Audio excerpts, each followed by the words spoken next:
Good evening, folks. And you know, if it's 6 p.m. on a Wednesday, it's time for Off the Record with Allie. And I'm just so excited to be here with you and be back in front of you having a conversation with a great friend. This time, we're going to talk about the voice of collaboration. So, welcome back to Off the Record, the Real Talk podcast. We've been on a little bit of a hiatus just to be able to take some time off and enjoy the holidays, allow you to enjoy the holidays. Hope you went out and you also listened to some of the more recent episodes of our great series on the voice of leadership. I'm so excited that, through the first 4 episodes, we actually had some incredible leaders drop some golden nuggets, and none other than your being a part of those conversations was the purpose of sharing all that great information. So I hope you're still going back and listening. I hope you're getting great nuggets out of it. And I'm so excited to move over into our next piece. If you're a first-time listener, welcome. And if you've been with us throughout the Voices of Leadership, welcome back.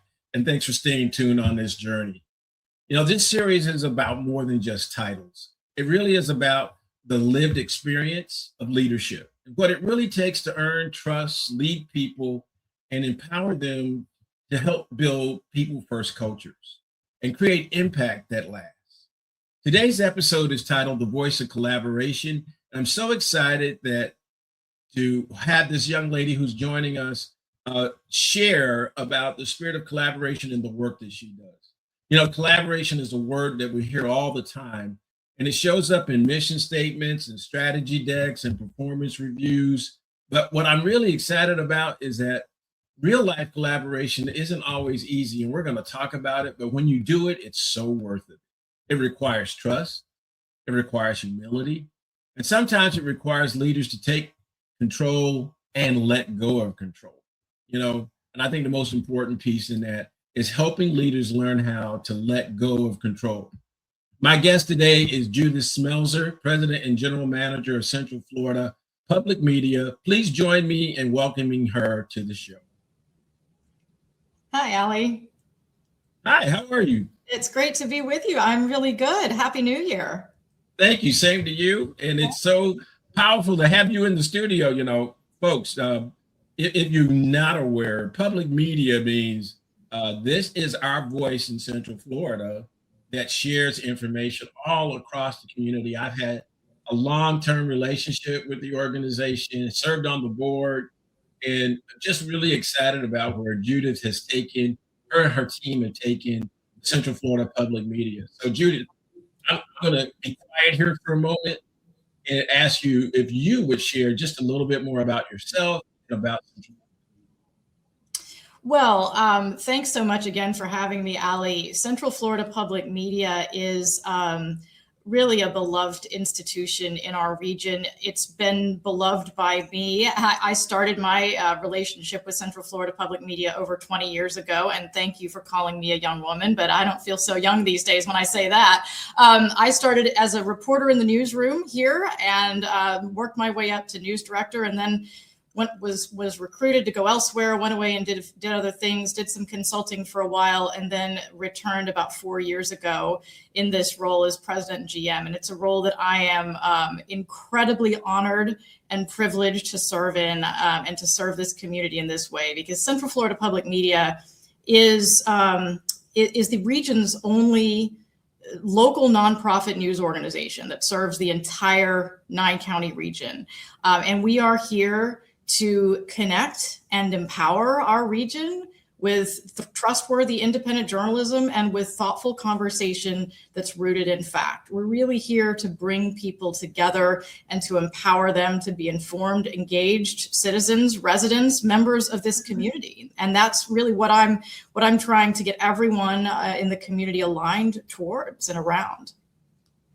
Well, and you do it so well because I've been a part of, like I said, on the board under MFE, yep. Let me get it right. WMFE, if I was a radio host, I'd be getting sanctioned by the producers. But WMFE, which was powerful because we've seen it over the generations and be that source of true journalism, right? And I think what we're talking about here today and what we have talked about previously, in a time when trust feels fragile, What does it really take leaders like yourself to bring people together in a way that's lasting?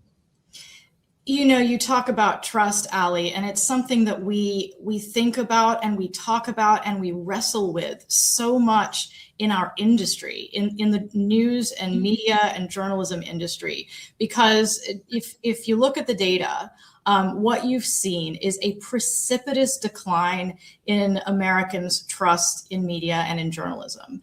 Right now, depending on which poll you look at, but every year since the 70s, Gallup has been doing a poll in Americans' trust in mass media to report the news accurately and fairly and thoroughly.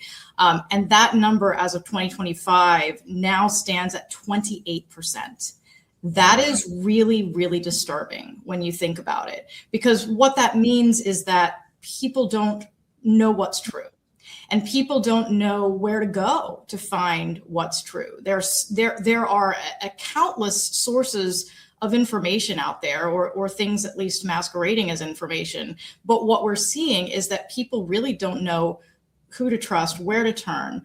And we desperately want to be, and we strive every day to be that trusted source of news and information about the community, the nation, and the world. But one of the things that we have learned in the industry is that no longer can we expect that trust to automatically attach to us.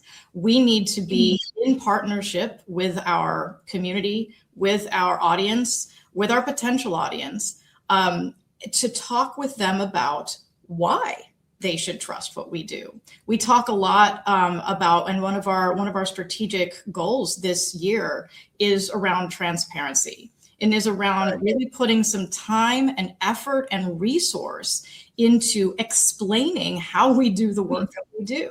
And when we say that we're a trusted source of information, why should someone trust us? What does it mean when we say we have an editorial process? What does it mean when we say we vet all of our stories for accuracy and balance and fairness? And let's pull back the curtain a little bit. And that's one of the ways that we build trust. Another way that we build trust is being out in the community, physically, face-to-face, engaging and interacting with people in the community. And that's something that we've been doing a lot more of over the past few years. Well, and I think you've done it well. And when I'm listening to you, I'm reminded that collaboration isn't just about consensus. It's about a commitment. And I love what you shared, that it's about a commitment of transparency, and it's a partnership, right? That you partner with the community because you're engaged with the community. It's a commitment to that community. It's a commitment to your purpose, and a commitment to doing the work together. I love that. Real conversations happen like this. And that's what I've loved about your work, the entire body of work that you've shared over the years, is that it is about having the real conversation with the real leaders in the community for the real talk. I came up with this great title, Off the Record, the Real Talk podcast, but you've been doing it. What would you share with our listeners on the secrets to being able to build that type of trust where the leaders open up and have a conversation? It's really interesting, Allie, because yes, we have that real talk and that real conversation with leaders in our community. And we have made a real effort over the past few years to not only talk to the leaders and not only talk to the people that you might expect to hear on the news, but also to talk with real people, ordinary folks who are affected and impacted by the decisions those leaders make.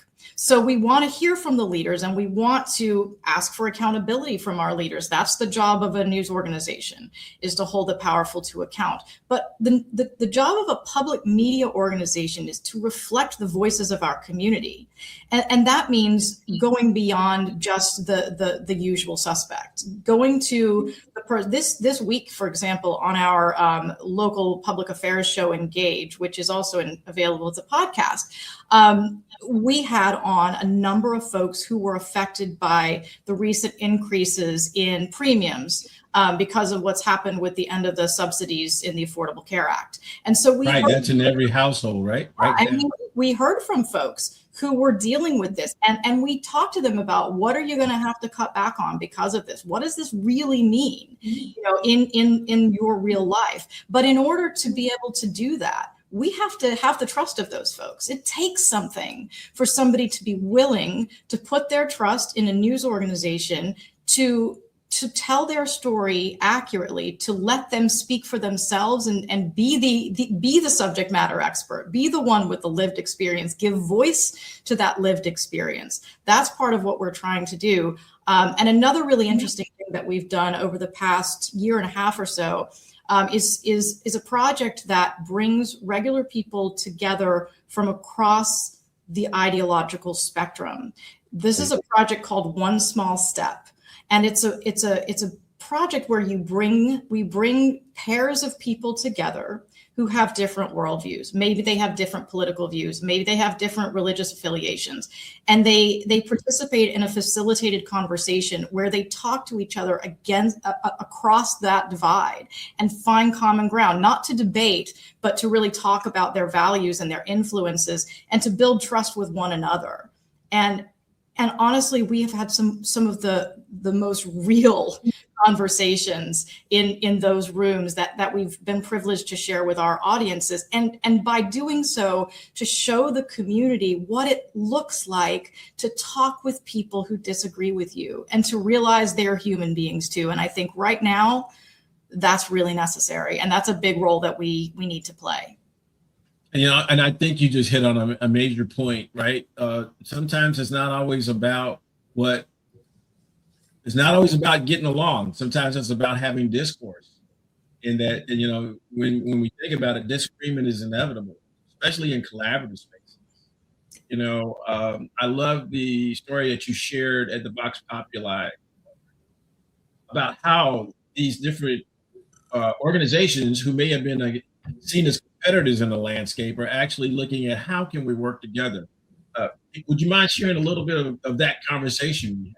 Oh, I would love to. So the news industry has seen seismic shifts over the past 20 years. You've really seen the decline, precipitous decline, particularly of the newspaper industry. As the digital revolution happened, the bottom fell out of the ad-supported newspaper and news industry in general. Since in the past 20 years, we've seen 3,500 news outlets disappear. 3,500 news outlets in this country. More than 200 counties in America are now news deserts. That means they have no local news outlet at all. And so we looked at that and we really thought, what can we do as Central Florida Public Media, as a public service, publicly supported, community supported news organization? What can we do to make sure that Central Florida never becomes a news desert? All of us have seen declining resources. All of us are stretched thin. And what we realized is we can't do it alone. None of us can do it alone. We are in a situation where, and I think are never going back to a time where there is a primary news outlet, usually the local newspaper, that is your one-stop shop. That's all you need. None of us can do the job alone. But we all want to inform and engage and empower our community. And so I got together with my friend Megan Stokes from Oviedo Community News, which is a hyper-local digital news startup outlet covering that little community in Seminole County. And she's very like-minded. And we got together and we thought, what if we just got everybody in a room? What if we sent out invitations to all the local news outlets across Central Florida to come to a summit and see who might show up and talk about how we could work together to strengthen our news ecosystem for the next 10, 20 years. And we engaged the Central Florida Foundation. Mark Brewer from the Central Florida Foundation agreed to facilitate this summit. Awesome facilitator. He's so engaging. Incredible. And one of the things lots of people don't know about him is he is a former journalist, and he started his career as a reporter. And so he had an affinity for the subject. And he also told us, yeah, you don't need one summit, you need 3. This is a big subject. So we sent out these invitations, and you never know when you send out invitations to something like this. When you ask competitors to come together in a room and talk to each other honestly about how they do their business, would anybody show up? And people showed up. We invited people to our studios here at Central Florida Public Media, and we had about over a dozen news outlets showed up. Everybody from the Orlando Sentinel to Orlando Business Journal to WKMG to hyperlocals like Oviedo Community News and Vox Populi, Winter Park Voice, all of these different organizations showed up, for-profit, nonprofit, broadcast, print, digital. And even before we started the formal program, there was this buzz in the room, Allie, because people had been clearly hungry to talk about these issues. It can be really lonely being in an industry that's under stress because your teams are getting smaller and your colleagues are falling away in some cases. Not in my shop. We're very fortunate to have grown our news outlet over the past few years. But in many places, it's easy to feel alone. And these folks wanted to work together, and they wanted to figure it out together. And we had wide-ranging conversations about everything from editorial collaboration to back-end collaboration to trust building with the community. It was truly inspiring. And that led to a task force being formed. That led to a decision to focus our editorial collaboration around looking at the local and regional impact of the unauthorized camping law that went into effect around this time last year. Through that effort, we shared and cross-published well over 100 stories. And that means that one news outlet gave their story to another news outlet, which might even be a competitor, and said, you can go ahead and share this story with your audience. And that means our community wins, because the audience over in one place gets to read the work of a reporter somewhere else. And also it means that instead of 10 nearly identical stories about nearly identical angles of this really complex issue, you got 10 different stories that were cross-shared and cross-published. The community wins when organizations work together. And this year coming up, we have some really exciting things that we're actually going to be sharing very soon about our new plans to cover the 2026 midterm elections together and do some joint voter guides and things like that. So it's really building momentum. It's been really inspiring to see.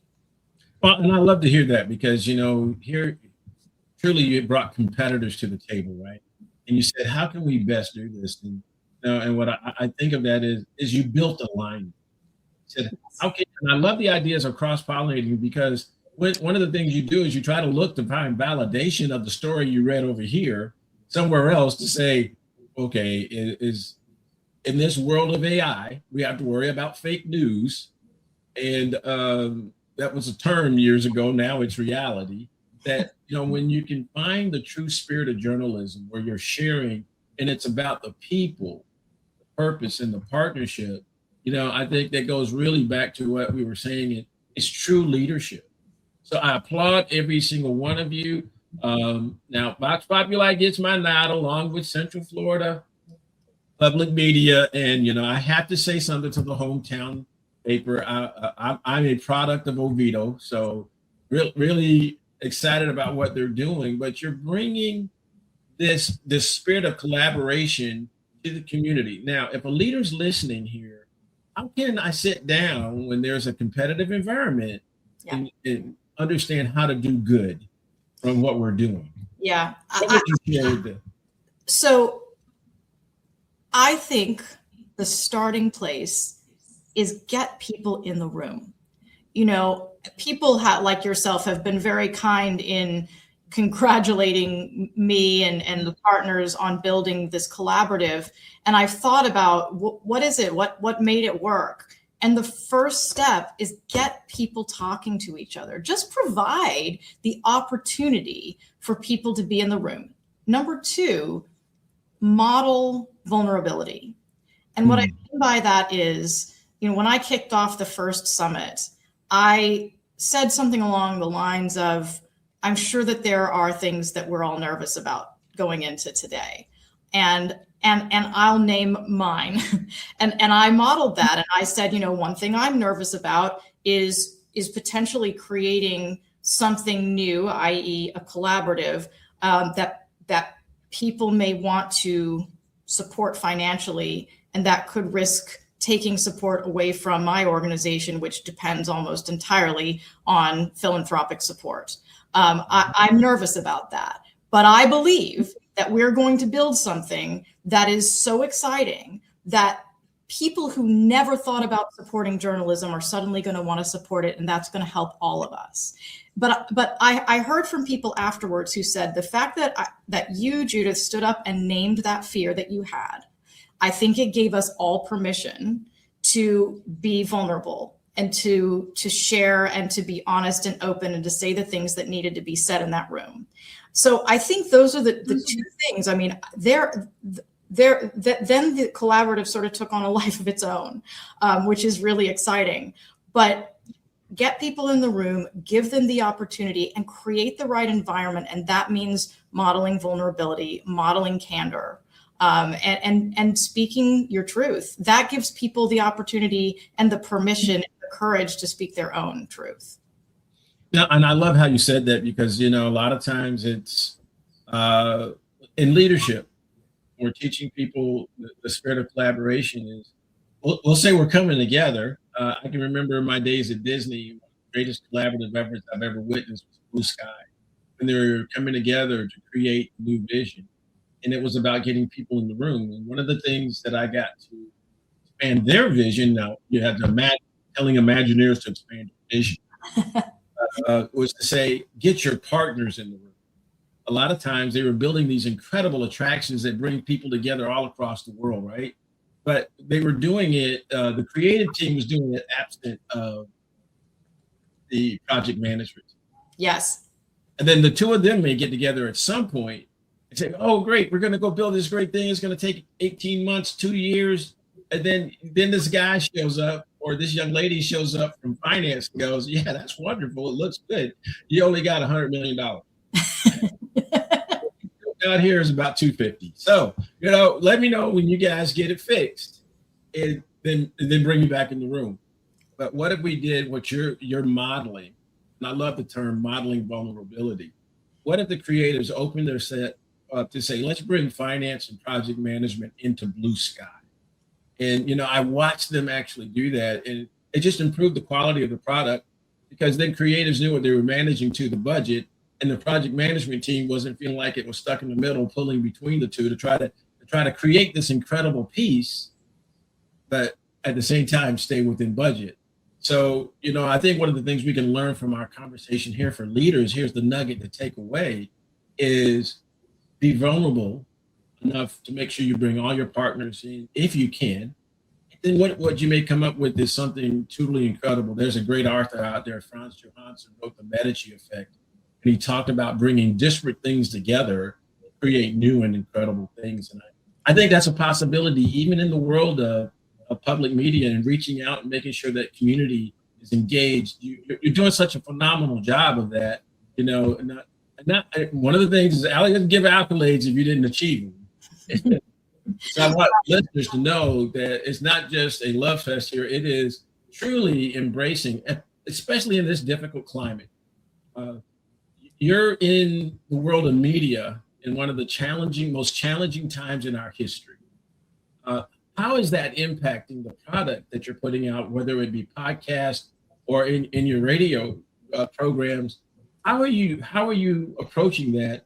What are some of the things you'd like to share with our listeners? Well, so before I answer that, I just want to say an amen to what you were talking about with Disney, because what that makes me think of is de-siloing, right? It's de-siloization. And when we did our journalism ecosystem summit, we intentionally invited, when we sent invitations out, we said, you can bring up to 3 people from your organization. You can bring an executive, you can bring an editorial leader, and you can bring a revenue person, because all parts of that have to be working together, just like you're talking about, in order for the thing to be successful. You have to have leadership on board. You have to have editorial, because that's the equivalent of the Imagineers in your example. Yes. They're the ones that make the thing, and then you have to have the people who get the money. and if all of those 3 legs of the stool aren't working together, then you're not going to move forward. And we try to do that internally at Central Florida Public Media. I'm trying to constantly encourage collaboration internally, as well as doing that externally through the collaborative. So to answer your actual question, Allie, about how we're moving forward in a media environment that is changing by the second, it feels like sometimes. I get whiplash, and I will say, and I'll model vulnerability here for a moment and say, there are many times when I feel like I'm behind. And I feel that way because the industry is moving so fast, and because Central Florida Public Media is a small organization, and I, in my role, wear a lot of hats. We all on my team wear a lot of hats. And so I don't have a lot of luxury of time to sit around and read the articles and the research and all of those things about where things are going. But I do have a team of folks who are really plugged into that. And so because of that, we have made some changes. We have shifted some resources. We have shifted some focus, and we've changed our name to reflect that. So you mentioned earlier WMFE. So that is our broadcast side. WMFE 90.7 here in the Orlando Metro, and 89.5 WMFV up in Ocala and the Villages are our radio signals. And we used to go by the name WMFE. Our call letters were our name.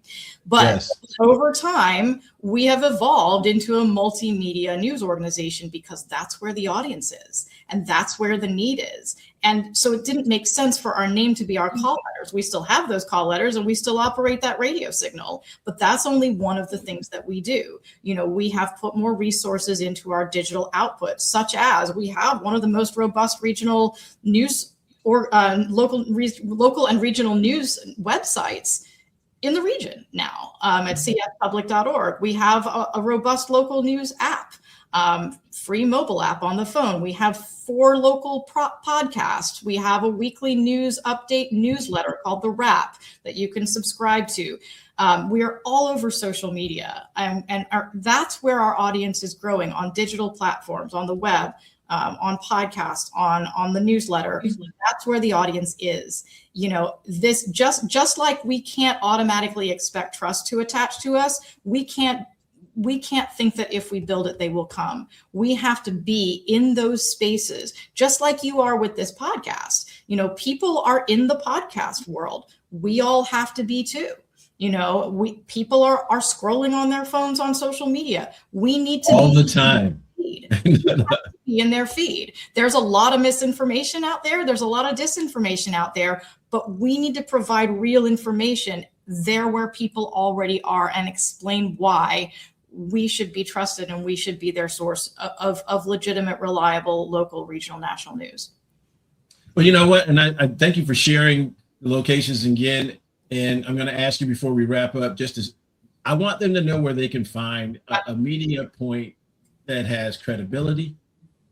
I think you've weathered a great storm. I know public funding is dwindling, which has an impact. But you know what? We depend upon you to be that resource. And the fact that you're doing it through a spirit of collaboration across your industry and in partnership with the community that you serve, I think organizations can learn from that. Whether you be in the finance industry, dealing with members at a credit union, or a customer at a bank, or you're in the retail space, a lot of times what we had to do is put some care back in there. And the framework I wrote was we had to have compassion, appreciation, respect, and empathy. And I hear that in all of your messaging and everything that you're saying in this area. So I couldn't have picked a better guest to talk with me about collaboration.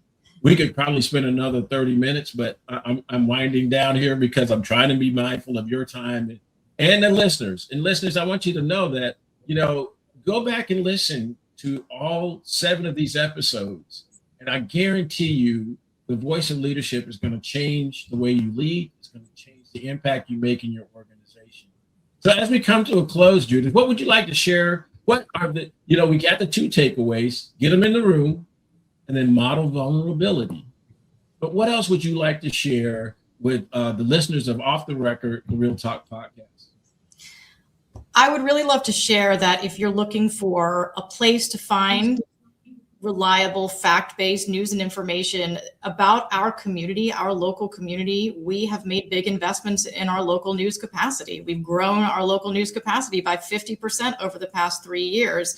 And I would love for Central Florida Public Media to be your trusted source. And I would encourage you, if you aren't familiar with us yet, to go to cfpublic.org, and you can learn all that you need to know there. You can sign up for our weekly newsletter, The Wrap, from right there. You can find out about our local podcasts right there, right here where you're listening to this podcast. You can find our local podcasts. We have a local news roundup that's also called The Wrap.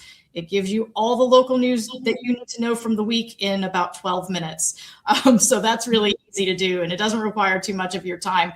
There are lots of different ways that you can get involved. And Allie, I would just love to remind folks, you mentioned the government funding situation, and that's kind of the elephant in the room with public media right now. It's not just dwindling, it's gone. State and federal funding is gone, eliminated, disappeared. So what that means to us at Central Florida Public Media is a loss of $400,000 every year. And that gulf is going to have to be made up by generous members of this community. And so, I think what I would leave your listeners and viewers with is we are in a situation and in a time when, if we as a society and as a community want to preserve access to reliable, factual, trustworthy local news and information, we as a community have to decide to support it in the same way that we have long supported the arts and education and healthcare and social services, all of those things that are public goods, but that the market doesn't support. Add journalism to that list now, because that's the situation that we're in right now. If we don't protect it, whether it's from Central Florida Public Media or Vox Populi or some other outlet, if we don't protect it, it's going to go away. And that is something that I think I would love to leave your listeners with, is that we need to take responsibility as a community for our information ecosystem. And I invite you all to do that. Well, Judith Smelser, it has been a pleasure to have you on Off the Record, the Real Talk podcast. You never know, folks. You might go to CF Public. What's the? Well, I don't mess it up. CFpublic.org. Okay, I want to make sure I had it right. CFpublic.org. You might see me out there one day. You never know where we're going to go with the podcast. But, you can follow us on StreamYard, iHeart. You can also find us on Spotify and in Apple Podcasts.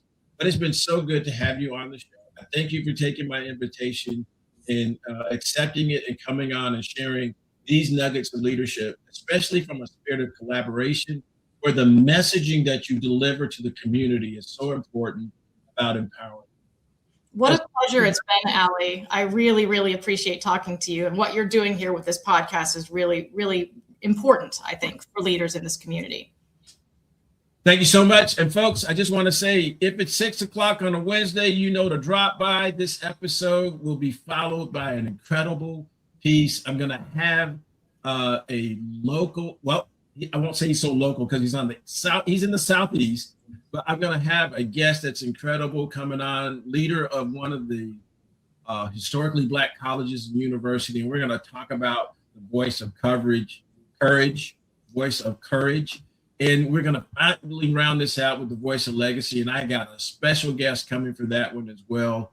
We look forward to seeing you each and every week here Look for us where you find your podcast. I look forward to seeing you. And if it's 6 o'clock on a Wednesday, it's time for Off the Record with Allie. Take care. See you soon.